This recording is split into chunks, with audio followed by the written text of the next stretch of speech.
How's everyone this week? So Yannick, bought win, one loss, one BE. Yannick, two win, three loss. Sultan say not bad. Ashley, pretty good, two win. Which position did you take? Which pair, Ashley? With the 2.5%, nothing too bad, which is fine. Focusing only on EU, good. Good week. I withdraw 200 profits from my ICMarkets account, very good. Daphne, negative 3R. We'll go through your journal soon, Daphne. Um, Many not bad, but Dolian cooked me. Peter live account positive one on back test account positive 15. You mean do you mean you forward test or what? Do you mean you forward test using your demo account or what? Back test positive 15R. You break even on Dolian. Just to share with you, I'm still holding my gold short. It's been quite a tough hold, but I'm still in my position. Besides that, any trade you're taking right now, like any trade you're holding over the weekend or anything?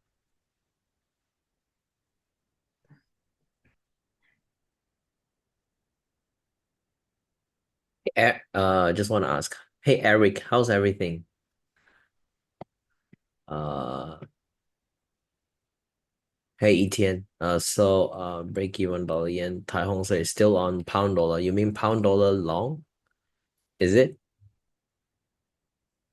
short? Pound dollar short? Oh, okay. I remember. Okay, you sent me in the DM. So Adrian says still holding pound Aussie, but likely stopping out on Monday. Okay. So let's begin our session. No, I missed out pound dollar long. So this week we do have some news, mainly the CPI on Tuesday. Then besides that, I will still say is fine. It's fine. Aussie unemployment rate on Wednesday, Thursday. Besides that, it's fine. So let's have a look at gold again. So one key reason why I always tend to focus on gold, especially in every single breakdown video, is not necessarily because I trade gold. Yeah, but sometimes I know most of you are very active on trading gold, right? So just to share with you my thought process overall, if you look at the daily, this is definitely still on an uptrend. On a daily perspective, everything's pointing up. But the main reason why again I went short, actually multiple times. So I went short in total for this is the fourth attempt. So first short go back to the 2 hour time frame. So first short was a win, closed out at the previous swing low for 3R. If you have been following our setups channel, then you will know we have recaps as well. The second short was an entry right here. Fortunately, my stop loss was above this left shoulder high, so I managed to survive. The second short again secure 3R. Had a sell limit order here at 32, forgot the exact entry, but somewhere around 32.78. I got stopped out on my third attempt. So this was 3R, positive 3R. Sorry for the handwriting. So positive 3R, 3R, negative 1R. And I'm currently still in a short position. And the setup is pretty clean. It's basically just you can call it a BNR here. So we have a break and a retest of this 33.63 area. Also, it is sort of a TPF. We have a left shoulder hit and a right shoulder. So that's the main reason why I shorted gold. So Rafael asked, isn't the 32.77 a good place to place TP for you since it's a strong zone? It really depends. I'll be frank with you. I didn't really quite assess. I didn't really quite care about 32.77 because I was fairly confident that it was going to break. And due to multiple exhaustions on gold, especially here, we formed a TPF. Second time when price tried to hold above that 32.61, it still failed. So these are multiple signals that tell me I should be aiming for a bigger target. But anyway, my stops is already at break even. So it's a no risk. It's a risk-free trade for me personally. Okay. So I'm still holding on to gold. We pull back pretty steep. You see, at one point, it was very close to my BE on Friday, but I'm still holding on to the trade and I just let it be. So as I told all of you, this is going to be either hitting my TP. If it breaks below 32.77, I might even consider adding more size into it. Although it doesn't quite fit our skilling criteria. If all of you have gone through our skilling in lesson, then you pretty much know that when I'm trying to trade a range, I always try to scale in at the upper 20-30% range. So let me just give you a very quick example. So assuming if you take, okay, let's remove this. Assuming if you see gold as a range and the high of the range is at 33.63, the low of the range is at 32.79, this upper, so-called the upper 20%, probably a little tighter, so something like this. So this upper 20% to 30% will be an acceptable zone for me to scale in. So let's say you shorted here. As long as it's still within this range, I don't mind shorting here. I don't mind scaling in a little bit size here. Why?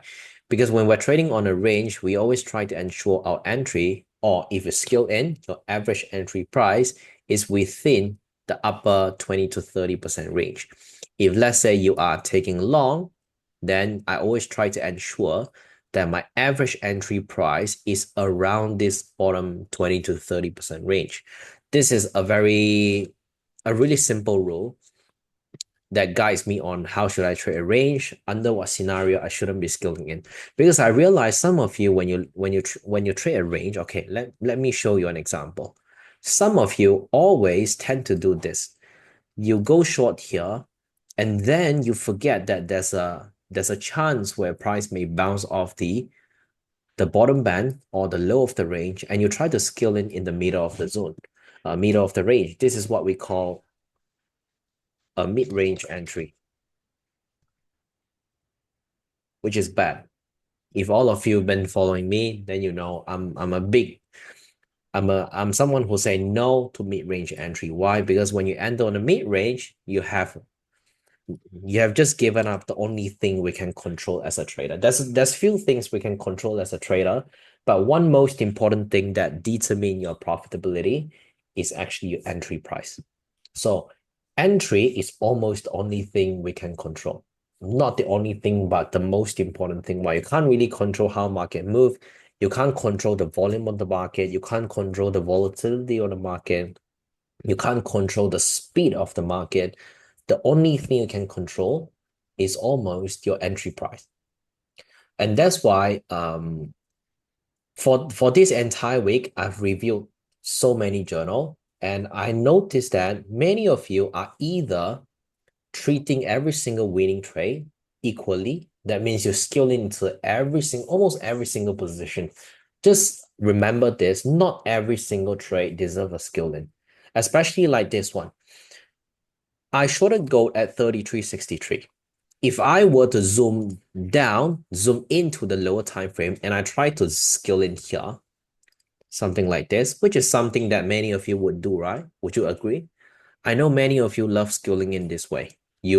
Maybe you forgot it's a range trade, and you try to scale in the mid-range without noticing you are actually scaling in at a very poor price point.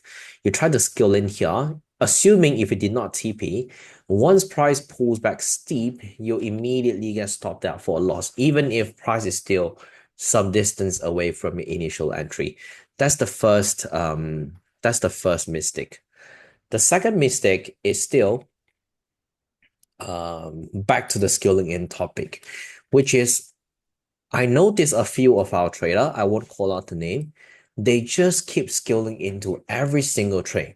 Like almost every single trade they scale in flag, they see price do this. Let's say they go long here. Price moves a little bit, they start scaling in again. And when it comes to a mean reversion trade, let's say some price do this, a TPF, he shorted here. Once he breaks, he scale in again.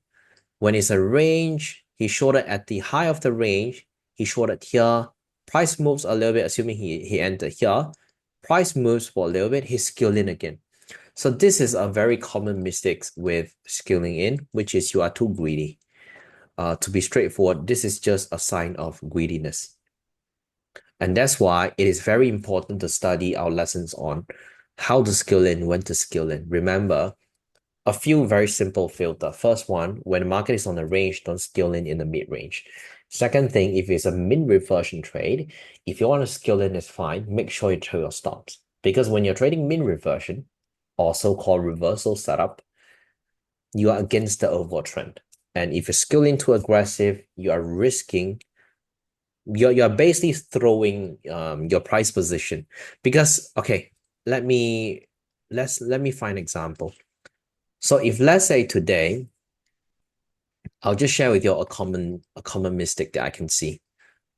Just a case study here. So imagine today you shorted here, and you're targeting here, stop loss here, and this is a real scenario. Because one of our traders actually did this. He took the same short position like I did. So we took a short here. Price consolidated for a little bit, and guess what? He zoomed down onto the lower time frame and perhaps go to the 15. Once he see, oh, price seems like he's breaking below this resistance, then he added another size here. So when you start skilling it in this kind of area, it also depends on a big factor, which is your skilling in percentage. If you're skilling in 20%, it's fine. But if you're skilled in anything beyond 40 to 50% size, so let's say you shorted 10 lots here. Then you scale in, let's say, 5 lots here. What's your average entry price? It's going to go from here and probably to somewhere around here. So when price pulls back a little bit, you're immediately either you're BE or you're in a loss. But in this from this scenario, what happened? Price actually pulled back all the way to his initial entry, which I held on to the position, and it turned out to be a win. Because of this skill in the mid-range, price pullback steep, he has to close the position. Why? Because when price goes all the way at this red line here, this level, his skill in stop loss level, he's already down half an hour because this is half the size, right? Logical sense, he's down half an hour. When it goes steeper, both the positions were against him. He was actually down at a certain point, let's say a full 1 hour. So when you're down a full 1 hour, you have to close the position. We have a big thumb rule, right? If no matter how, as long as you're skilling into the trade, your max risk on the setup is either going to be a full 1 hour or you don't lose money, which is BE. Never risk beyond your initial risk. Let's say risk 1,000. I don't care if you skill in 5 times, 10 times, 100 times. If price goes against you or spike against you, you cannot lose more than your initial amount. If it goes beyond that, you are just having a high risk exposure because you don't really know how to manage your risk. And risk management is unfortunately the most important thing for any trader. So he has to close out the trade right there just to see price eventually reverse back to his TP. So when market is in a range, and especially if you're trading a TPF, you know that your entry is so beautifully at the shoulder zone. Try not to do something silly that could damage your overall price position. Because in the long term, if you keep doing that, you can technically throw your backtesting sheet, Excel sheet, out of your window, or you can burn it because it's useless, because you don't even stick to it. Unless your trade management plan has been proven to be profitable. If you have proven yourself that if I keep trading this way, if I keep skilling in this way, is going to yield a positive return over the long run, then you can do it. Then for that, I won't give any comment. So sorry for the long lesson. So back to gold. I'm still holding on to the trade. I got no skill in here. I'm just holding on to it. And I believe we shall see gold pull back a little bit deeper. This is still an expectation. It's an anticipation. I have not seen the actual evidence yet. And in fact, when market rejected and reversed quite aggressively, it was also out of my scenario. But but I'm just going to stick to the trade. That's it. My stop is at BE. If it goes back, I get stopped out for BE. I'll reassess the entire price action. If price revisits 33.63, would this be worth giving another short? Thanks, Neil. I still will go short on Friday. Possibly. I'll say possibly. We really have to see how price goes back there. Maybe we just, we'll see another big rally. I don't know. Because when was it? On Tuesday, we saw that big rally, right? So I'm not sure if we'll see that kind of price action again. If it does, then I probably won't be interested into shorting because this is still a mean reversion trade. If I don't see the exact thing that I wanted to see, it's just not worth it, right? So gold, I'll hold on to it. If any of you want to short gold, it has to be either at 33.63 or below 32.83, which is a BNR. It will be a lot safer. So if you have no position on gold, just do nothing. Besides that, I'm very interested in shorting dollar yen as well, but none of the scenarios actually played out. So just in short, I got two scenarios on dollar yen. It's either price do a TPF at the high, or if you want to aggressively set a sell limit on dollar yen at 146.87, it's fine as well. It's just your stop loss has to be, please be wise with your stop loss placement. Okay, so don't try to set your stop loss at such a tight level like this because you're risking getting stopped out or risking getting faded out. So you can give it some buffer. And for the current volatility, I don't think 50 pip stop loss on dollar yen is a lot, to be frank. So what is TPF head and shoulder? I thought you already got the lesson. Oh my goodness, Sultan, you have not watched the lessons. I just forwarded you the lesson. Go check your DM. I forwarded you a few TPF lesson. So JX for gold. Why do you move your stop loss to B for current short? Because you're holding through. Yes, correct. Because I'm holding it through the weekend. I don't want to have, even though if I move stops to BE, if it gaps or anything, I will still get hurt. But at least I have a stop order there. At least the order will somehow still protect my risk in a small way, right? So I'm holding it over the weekend. My stops is at BE. And my thought process was if price were to pull all the way back to my entry, I don't mind just close it out and wait for the next week. JX, you get it? So that was my thought process. So back to dollar yen. I'm expecting two different scenario. Is either price do a TPF at that 146.87, or if you want to use a sell limit order, I believe it's fine as well. Because this is almost the best possible entry I could imagine right now on dollar yen. Because this is based on high time frame break and retest. A really high time frame break and retest. Or second scenario, if you feel like dollar yen, you're unsure because from a different perspective, a complete different angle, you might be questioning. And in fact, a few of you have already asked me, and market has already reversed from this 141 zone multiple times. Why are you still bearish on dollar yen? And my answer, a very simple answer is I'm more of a short-term trader. I know on the high time frame, yes, this is a significant support, but me as a short-term trader, I will still lean against the short to mid-term trend. If I see bearish market structure, it makes no sense for me to go long. I'll wait for a pullback into this level. If I get stopped out on my 140s, let's say I have my stops at 147.45 too. If I get stopped out here, I'm quite certain that I'm just completely wrong. If that happens, I can then look for a different scenario, or I'll just observe further because there are times where price will stop you out, it's to come back below, it's just timing problem. Go study our lesson, the latest lesson where I share most of the problems comes from our entry timing, especially if you're already very profitable.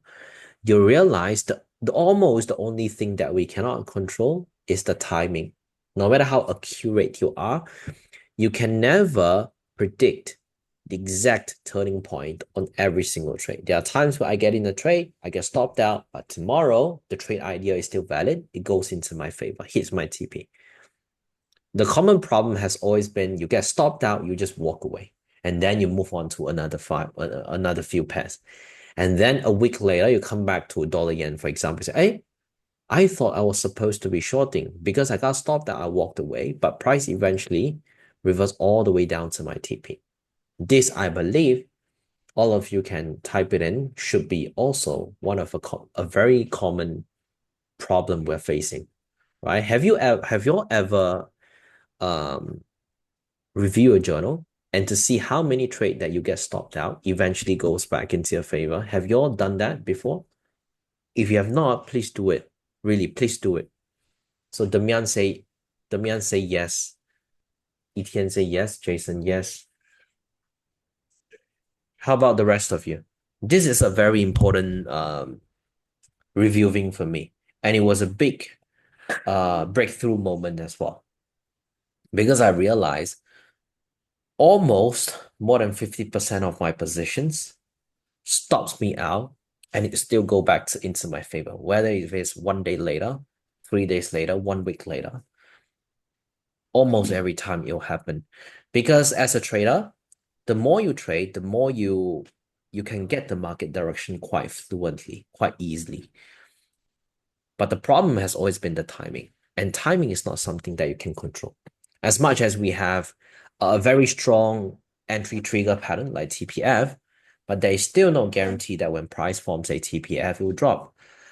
Just a quick example. There are times where we see a TPF. Okay, our strategy, our pattern tells us, okay, tick, we can enter the trade. But there will still be times where price just stops you out and boom, all the way down. So this leads to another question. One of our traders asked me as well this week. He said, Neil, so when we see this, is it still a TPF? And my answer to this is I don't know as well. Like sometimes I get asked like, hey Neil, if I get stopped out on this, I have my stop loss here and I get stopped out. Is it still a TPF? My answer will say it's a yes or no. Because okay, why do we place a stop loss there? It's because we expect there will be times where price goes against me for some time and it goes back into my favor. If let's say you expect every pattern to be picture perfect, okay, one example. Let's say you think your expectation of a strategy is if I do this, price should hit my point and it start going down. Then why do you even have a 20 pip stop loss? Why don't you have a 1 pip stop loss? All of you get it. Really, don't expect any strategy to be perfect. We have a stop loss there for a reason. It's because if price hits my stop loss, very likely I'm wrong. But there'll be times where I'm wrong at the beginning, but I'm correct at the end. And that is our job to identify whether or not we choose to go back in. Right? So if let's say you always have the doubt of saying, hey, I get stopped out. Is this still a TPF? My answer is, are you trading a drawing or are you trading the market? If you're trading the market, there'll be times where things are uncertain. There'll be a lot of randomness. And our job is still sticking to our strategy, which has been proven to be correct. So besides that, pound Aussie, I'm not sure if any of you shorted. It's still there, it's not moving. Goes back to Aussie, and I'm basically just repeating the exact same setups that I'm looking to trade this week. I'm still observing Aussie yen. So far, I'm not really looking for any entry. I get stopped out once. For me to re-enter a short, I'll have to see price close back below. And so far, it seems like it is holding, which again, I'm fairly neutral on this. We'll come back next week. So any question? I only have 4 minutes left. Any question? Any important question? Sorry, I have to leave at 9 p.m. today in 4 minutes. Could you say something on Euro Dollar? So Euro Dollar, I shared this already inside our setups channel. So just a quick one. If we zoom out onto Euro Dollar, some of you say that you're looking for longs on Euro Dollar because of this BNR, right? Because of this break and retest. But my suggestion is still times where if you feel like this zone, okay, if I were to properly draw a zone on euro dollar, we would all agree that there were multiple swing points. One is here, one is here, one is lower, one is slightly lower. Unlike some of the very clean break and retest, a good example would be this one. Can you see how tight the zone is? It is very defined, very specific. So this kind of BNR is the easiest to trade. Okay, but this kind of BNR is often more tricky because we can't say we go long here and I have my stop loss all the way covering for 158 pips. Can't do that. So when I see this kind of situation, what I do is, okay, it looks a bit confusing here. I'll then go out to the weekly. Again, not every time, but I will try to observe and see, okay, besides this most recent BNR zone, was there any other important turning point that could precise my entry? And turn out there's one level that I could see here, which is right here. And this also matches this entire zone, right?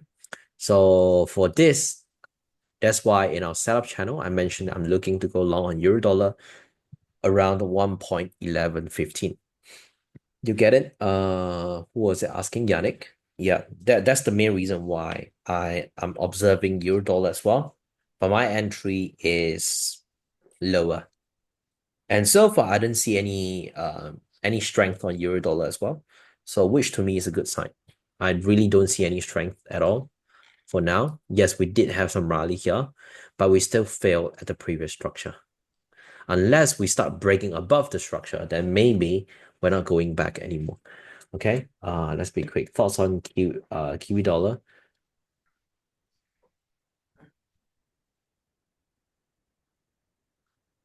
Kiwi Dollar overall is still extremely bullish. Let's go down to the 2 hour. Yes, correct. It didn't quite tap the entry. Again, who was it? Victor, if you feel uncertain, you can actually wait for a TPF. You can actually just wait for a TPF at the zone to enter the trade. And yeah, I'll still wait for a slightly deeper pullback into 0.5866. Let's wait a little bit more. Let's wait a little bit more. It did tap the zone, but normally you all know I'm more picky with my zone, right? I'm quite precise on it. So if I marked my zone here, I will try to wait for price to come back and see. If it doesn't, if it start moving higher, then I will see, okay, where's the following resistance? It'll be here. Can we hold above this 0.5920?